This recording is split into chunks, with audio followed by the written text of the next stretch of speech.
Meus irmãos, Pai do Senhor, hoje vamos iniciar mais um papo de escola bíblica e dando continuidade ao assunto da revista desse trimestre, os valores do reino de Deus, a relevância do sermão do monte para a igreja do Cristo, tá? E dando continuidade à aula, né, estamos aqui com o professor Tiago, presbítero Tiago da nossa igreja, né, coordenador da Umarat, e veio fazer mais uma vez, partilhar com a gente uma porção da palavra de Deus, né, Tiago? Paz do Senhor Jesus, tenho certeza aí que vai ser um bate-papo bem legal. E vamos estudar um pouquinho, né? Falar um pouquinho da palavra de Deus, que é sempre bom.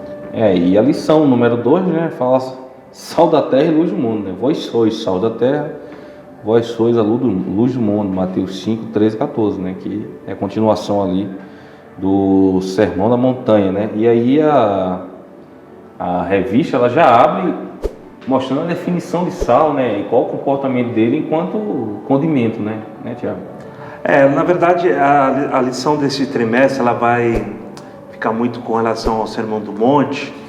E Jesus, ele começa o Sermão do Monte ali, falando das bem-aventuranças, e agora ele vai falar da parte prática, né, da questão do crente, né? Então nós vemos aí a questão do sal, a luz do mundo, né? E o interessante é que Jesus, quando ele estava propagando, quando ele estava pregando, ele sempre usa coisas simples e coisas que todo mundo conhece. Então lá em João, né, ele fala sobre o pão, né, que ele é o pão vivo que desceu do céu, e agora ele fala do sal, que todo mundo conhece, né, e da luz também, que todo mundo conhece. E o mais interessante dessas histórias aí, desse versículo de Mateus aí, é que ele fala, vocês são sal da terra e luz do mundo. Então ele usa a terra, né, e usa o mundo aí, e a gente vai discutir um pouquinho sobre isso aí. Tá bom, então a proposta da lição, né, é estudar sobre essa importância, né, da influência do cristão no mundo, né, o comportamento do cristão e da forma como Deus conta com a gente para influenciar o mundo, né, salgá-lo ou iluminá-lo, né, como a revista traz. Então, então sal e luz é o foco da revista, né, e o sal ele tempera, ele conserva, né, tem essa função, né? Na verdade, o sal, quando Jesus ele fala ali que vós sois o sal da terra, né? E ele usa a terra, porque o sal ele tem uma finalidade na parte culinária, né? E também tem a parte de preservação. O sal ele ajuda a preservar, né? Ele ajuda, e na época de Jesus o sal ele era utilizado para conservar a carne, né? Então, quando ele fala ali, olha, vós sois o sal da terra, a gente pensa com relação ao nosso papel, mas também como aquilo que preservando a terra. Então, se a terra hoje não está teoricamente podre, é porque a igreja ainda está conservando. Então, além dessa parte culinária, né, que vai falar sobre a questão de nós fazermos a diferença, porque o sal ele faz a diferença, né, também essa questão aí da conservação. E para a gente entendemos aí pela lição, né, o papel prático do cristão. Então, Jesus ele fala das bem-aventuranças e agora ele vai começar a falar do papel prático do cristão, que é você ser sal da terra, ser uma pessoa diferente, né? E você fala que o sal conserva, né? E no Brasil a gente costuma comer muita carne charque, carne seca, que hoje nós temos geladeira, mas antigamente não tinha, né? E aí usava esse sal para conservar, né? E até hoje a gente faz parte das nossas refeições aí diárias, a carne salgada, né? Então ele tem essa função de conservar, né? E aquilo que ele conserva, ele separa, né? Mas ao mesmo tempo que o sal também influencia, né? Quando ele é colocado na comida, ele influencia. Ele faz uma diferença quando é colocado na comida. E assim é o cristão, né? O cristão, ele tem que, na verdade, e quando Jesus ele fala assim, vós sois, não tem opção de escolha.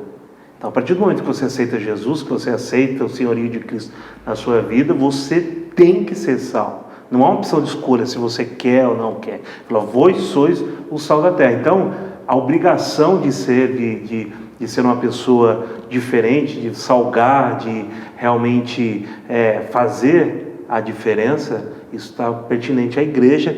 E quando ele está falando no versículo, né, que o sal ele serve para salgar, mas aquele sal que não é utilizado, ele também tem uma serventia, a serventia dele é para ser pisada, né? Então tem que ter utilidade. Tem que ter utilidade. E o evangelho, na sua profundidade, ele é totalmente prático, né? Então Jesus ele traz essa questão da praticidade Porque não adianta simplesmente dizer que é igreja e não fazer a diferença onde você está, onde você mora, né? E ele complementa isso com a luz do mundo também. Então, assim, o sal, né? E a gente sabe que ele conserva, ele tempera, ele influencia. Uma comida com pouco ou muito sal faz uma diferença, ou nenhum sal, né? A gente, às vezes, já vai com aquela sede num pote, né? Com vontade de comer e é muito salgado. Às vezes, a gente vê muita brincadeira, às vezes, na empresa, no trabalho, você vai no rancho lá, e a pessoa pega o pote de sal, deixa meio aberto, aí você bota o sal lá, aí cai o sal. Perdeu a comida. Já você já perde a graça de comer aquele negócio, você não tem mais prazer, porque você, nossa, temperou demais, passou do ponto. Então, sal é uma questão de equilíbrio também. Então, fala de cristão deve ser equilibrado, deve ser moderado. Sim, e aí a gente pode lembrar de Gálatas 5:22, né, que fala do fruto do Espírito, né, temperança, né, mansidão, entre uns dos frutos do Espírito. E o sal, ele serve, né, para dosar realmente aquilo que... E o que é mais interessante no sal, na parte culinária, não sou cozinheiro, mas ele realça o sabor dos alimentos. Então o sal ele não aparece, mas você vai, por exemplo, se você vai comer uma sopa, ela sem sal, ela tem um gosto. Agora com sal, ela realça o sabor dos alimentos. Então, quando Jesus ele fala que nós somos o sal da terra, que nós servimos aí para temperar, realçar realmente as estacas do Evangelho, né? No amor, na caridade, né? Então, um dos pregadores, né, príncipe pregador chamado Charles Spurgeon, falava assim: pregue a palavra em todo o tempo, se possível, use palavras. Então, a sua vida é a maior pregação que a pessoa pode ter, né? Isso remete muito a essa questão do sal aí, fazer a diferença. E não é aquela questão, né? Importa que Deus apareça, não meu, né? Então, assim, e pelo que a gente vê hoje em dia, na verdade, muitos cristãos não influenciam, são influenciados. E são influenciados, até a igreja, de certa forma, é influenciada, e muitas vezes de maneira errada pelo mundo, né? Quando a influência é boa, né? Mas o que a gente vê na maioria das vezes é que nós vemos cristãos, vemos crentes, se moldando e se misturando ao padrão do mundo. Então, em vez de influenciar, ele é influenciado. O interessante, eu estava pensando nessa lição essa semana, Samuel, sobre o nosso papel mediante a tudo aquilo que nós vivemos. Então, por exemplo, se nós pararmos para pensar, se eu mudar da minha casa hoje, se eu sair de lá, for para um outro lugar, os vizinhos vão sentir a diferença, né?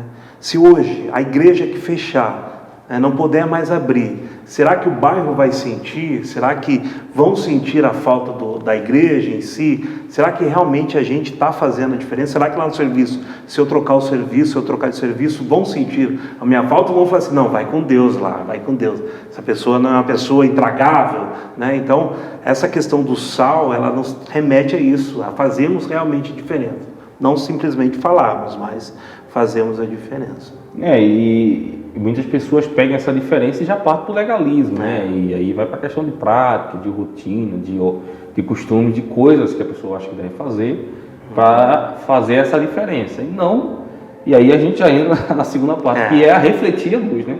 E quando vós sois a luz do mundo, não é que Jesus fala para aqueles que estão ouvindo, vós sois a luz do mundo, né? Então, a gente sabe que, como a lição traz aqui, que a luz ela tem uma origem, ela provém de algum corpo celeste, tem uma origem para acontecer, mas Jesus vai falar, vós sois a luz do mundo, né? Ele traz isso para a gente. O mais interessante que a gente fala muito sobre a questão de trevas, né? Sempre, e 1 Pedro vai falar sobre isso, que nós somos sacerdócio real, povo adquirido, mas que Deus nos resgatou, né, das trevas para a maravilhosa luz. A treva em si, cientificamente, né, ela não existe. O que existe é um espaço sem luz, que é chamado de trevas.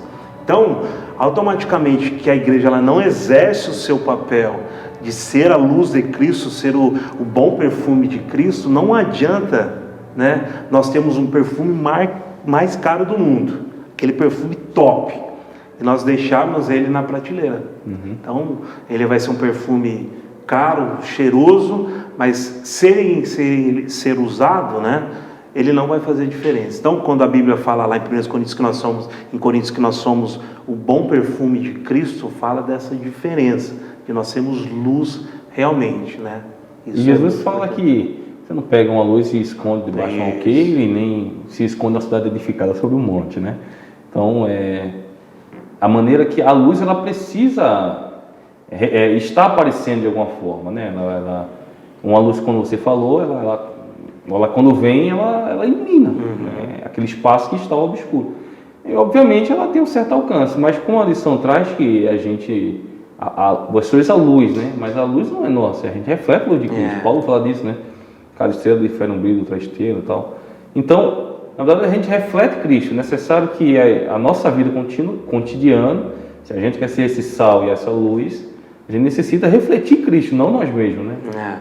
Essa questão da luz, né? Jesus ele fala assim, vós sois o sal da terra e a luz no mundo, a luz do mundo. Jesus ele está falando do mundo aqui, ele está falando da questão pecaminosa, né? O mundo como sistema. E o sistema ele necessita de uma orientação.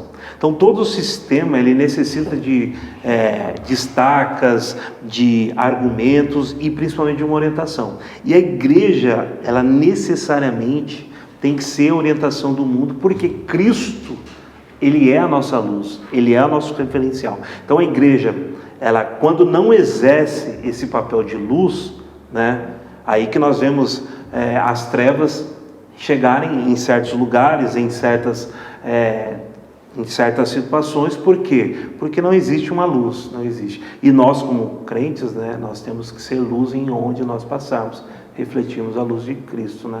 E aí, mais uma vez, essa crítica à igreja moderna, né, que muitas vezes não traz esse diferencial, né? Não influencia na sua comunidade, não influencia na sua vizinhança, não realmente é luz, né? É uma igreja que está misturada. E a sensação, muitas vezes, desta igreja, né? Eu falo de maneira geral, é que ela está bem. É que eu estou bem, eu sou igreja, eu sou de Cristo, eu estou iluminando, eu estou salgando. E muitas vezes fala como a carta às igrejas da Ásia, né? Tem um trono de Satanás dentro da igreja. Aconselho, tu acha que é rico, mas é pobre. Aconselho que compre de mim ouro refinado no fogo. Então, a pior situação é essa igreja que acha que está bem, acha que está fazendo diferença, que está iluminando, mas na verdade está totalmente distante da luz divina, né? Ela está vivendo enganada. Isso aí, que na verdade nossa igreja, falando da igreja de Cristo em geral, ela está bem servida com relação a discursos, né? Então, você tem um parâmetro bíblico, você tem um ensinamento, você tem as doutrinas em cima dos púlpitos. Mas eu creio que ela peca quando se desce do púlpito, quando se vai fazer uma obra social, quando se vai realmente aplicar aquilo que se é pregado, aquilo que se é ensinado. Essa é a grande diferença. Então, nossos púlpitos hoje, lindas mensagens, lindos estudos, mas na prática, quando você vê uma necessidade, a igreja ela não é atuante. E Jesus ele é totalmente diferente. Jesus ele não prega, o seu ministério é totalmente na rua, totalmente com pessoas, totalmente ajudando, né? Dificilmente você vai ver Jesus. Jesus ele vai na verdade ali no templo ali para recriminar os fariseus, nem para pregar. Jesus ele sabia que o foco é pessoas. Então eu acho que a gente precisa ter esse olhar de ser luz. Não adianta ser luz na igreja. Aqui nós estamos, glória a Deus, aleluia, todo mundo junto, mas e aí amanhã? Né? E quando eu chego em casa? E lá no serviço, como é que eu sou? Isso que é o diferencial. Você falou uma coisa interessante, luz dentro da igreja não está iluminando, só tem luz aqui, né? Então não está iluminando. Então precisa iluminar nas trevas, né? Como você bem falou. Então, muita gente, né, crê nessa ideia de que as quatro paredes é o limite que ele consegue ter a sua influência no Evangelho. Então ele se envolve em atividades, ele participa de coisas, ele tira a sua rotina, o seu dia para estar 24 horas dentro do templo, né? Mas aí quando ele é colocado num mundo que é cruel, que é pecaminoso, que é perverso, ele é colocado nesse meio, e aí ele não consegue resistir aos primeiros impactos que vêm, porque foi criado com a raiz frágil, né? Não foi alicerçado na palavra. E aí quando ele é colocado em uma situação em que ele tem que influenciar, o primeiro sinal ele é influenciado, né? E aí é quando vemos muitos irmãos de idade, às vezes, não só jovens, mas principalmente jovens, que muda de um estado para o outro, ou muda de um emprego para o outro, ou vai de um trabalho para o outro, para o colégio para o outro, faculdade para o outro, a pessoa transforma completamente. Então ele começa agora a ser influenciado, e aí é que nos vem o verdadeiro desafio da igreja, né? Que aqui dentro é fácil, aqui é glória a Deus, aleluia, oração. Mas lá fora, Satanás está aí, bramando como um leão. Por aí mesmo. Se a gente demola, ele vai tragar, né? Então, a luz, ela ilumina o ambiente de trevas, né? E somos convidados, por meio de Cristo, a fazer parte de um sincero testemunho às nossas boas obras, para que sejam vistas pelos homens e glorifiquem a Deus. Então, o sal, ele não aparece, atua de maneira oculta, eita, quase que não sai, glória a Deus. E silenciosa, e as referências nos ensinam que para testemunhar publicamente que é preciso renovar o homem interior. Então, é isso que você falou no começo, para a gente fechar. O sal, ele não aparece, mas ele está lá. Ele precisa estar lá. Ele precisa estar aparecendo lá. Então, muitas vezes você não é um grande pregador, não é um cantor, não é um pastor influente, não é nada, mas se você é sal, vocês precisam fazer a diferença. E principalmente na casa, né? A gente vê que no meio da família, no meio dos amigos, é quando a pessoa que deveria influenciar, às vezes se abstém de influenciar por influência de amizade e tal, e não como o seu papel de cristão, né? O papel do cristianismo, ele é além de ser você seguir, né, alguns ritos que a religião, a palavra religião significa religar, né? Então você tem uma religião, né? Agora, servir a Deus e ser sal e luz, ele está muito mais ligado à questão prática. Então, a igreja ela precisa ter esse foco, que o discurso, muitas vezes, ele é bonito, ele é pautável, ele é bíblico, mas o exercer o dia a dia, né, é isso que nos torna pessoas realmente baseadas na palavra de Deus. O que você disse é muito bem, a pessoa ela muda de emprego, ou ela começa a cursar uma faculdade, então tem uma mudança na sua vida, ela já se perde totalmente, perde o foco, né? Então a gente precisa realmente resgatar, e a lição ela pega bem a gente trazer esse papel para a gente, né? Amém. Então a gente vai fechando aqui, né, que como cristão, para resumir, nós precisamos influenciar e precisamos refletir a luz de Cristo, né? Não ser influenciado. E a única forma de, como crente, de se manter influenciável no mundo, melhor, influenciar o mundo, não ser influenciável, é se firmar na palavra de Deus e esta palavra ser a fonte de inspiração, de regra, de fé e prática, em qual, como crente, devemos estar alicerçados, né? A Bíblia fala aqui, a lição fala que a postura de quem é sal e luz é de um embaixador de uma pátria, né?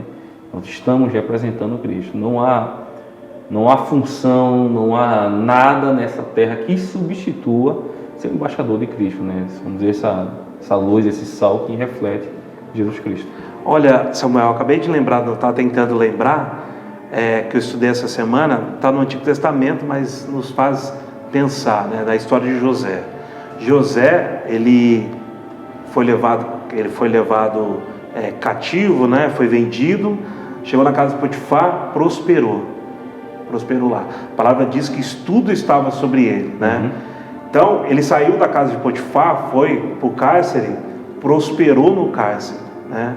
Então, independente das circunstâncias da vida, ele estava prosperando, né? Tanto que Deus o colocou. Agora eu digo para você, será que Potifar, depois que saiu José, a bênção era tão grande quando ele estava lá? Sentiu falta. Com certeza sentiu, né? Com certeza. Se tudo prosperava, então será que eu realmente estou fazendo a diferença? Será que realmente eu estou fazendo a diferença na vida das pessoas? Será que você realmente está fazendo a diferença? É uma coisa para a gente pensar, porque às vezes a gente fica muito no automático. Realmente, será que eu estou realmente transmitindo o amor de Cristo? Será que não está simplesmente uma palavra vaga nos meus discursos? Ou se realmente eu estou vivendo isso? É uma coisa para a gente pensar, e cai muito nessa questão do sal da terra e luz do mundo. Temos que ser, não tem outra alternativa, não. Amém.